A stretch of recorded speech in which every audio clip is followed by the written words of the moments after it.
Nakatakdang makatanggap ng 150 milyong piso na karagdagang pondo ang Diet Airport. Ito ay sa ilalim ng 2026 General Appropriations Act o kaya naman ay GAA. Layunin ng pondong ito na ipagpatuloy ang pagsasaayos at modernisasyon ng nasabing paliparan upang ito ay maging ganap na operational para sa mga commercial flights.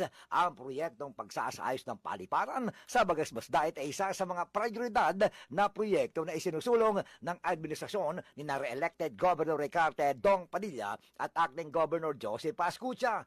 Ang nasabing halaga ay bahagi naman ng malawak o mas malaki na 7.8 bilyong pisong pondo ng pamahalaan para sa pagpapaunlad ng 19 na paliparan sa buong bansa ngayong taong 2026. Ayon sa Department of Transportation, ang prioridad para sa Diet Airport ay ang pag-upgrade ng mga aviation facilities upang matiyak ang kaligtasan at kapakanan ng mga biyahero.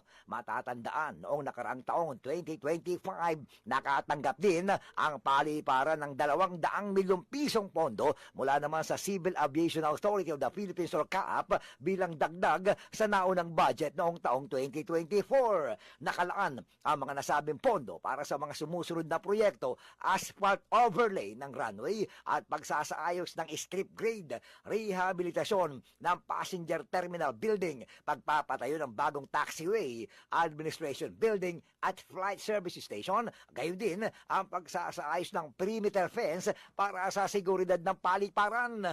Inaasahan na ang kapag natapos ang rehabilitasyon ng Diet Airport, na kilala rin bilang Bagasbas Airport, ito ay magbibigay ng malaking tulong sa ekonomiya ng Camarines Norte bukod sa pagpapalakas sa turismo ng mga sikat na atraksyon kagaya ng Calaguas Islands at Bagasbas Beach. Inaasahang ding magbubukas ito ng mas maraming oportunidad sa negosyo at trabaho para sa mga taga-Diet at sa buong lalawigan ng Camarines Norte. Sa ngayon, patuloy ang koordinasyon ng pamahalang palalawigan sa DOTR upang masiguro na matatapos ang proyekto sa itinakdang panahon at muling magkakaroon ng mga regular na biyahe ng eroplano dito sa ating probinsya. Mga dagdag na mga balita, mga balitang alay sa Diyos, alay sa bayan. Ako naman si June Bagui sa Avila, naglilingkod para sa bayan. Balitang lokal.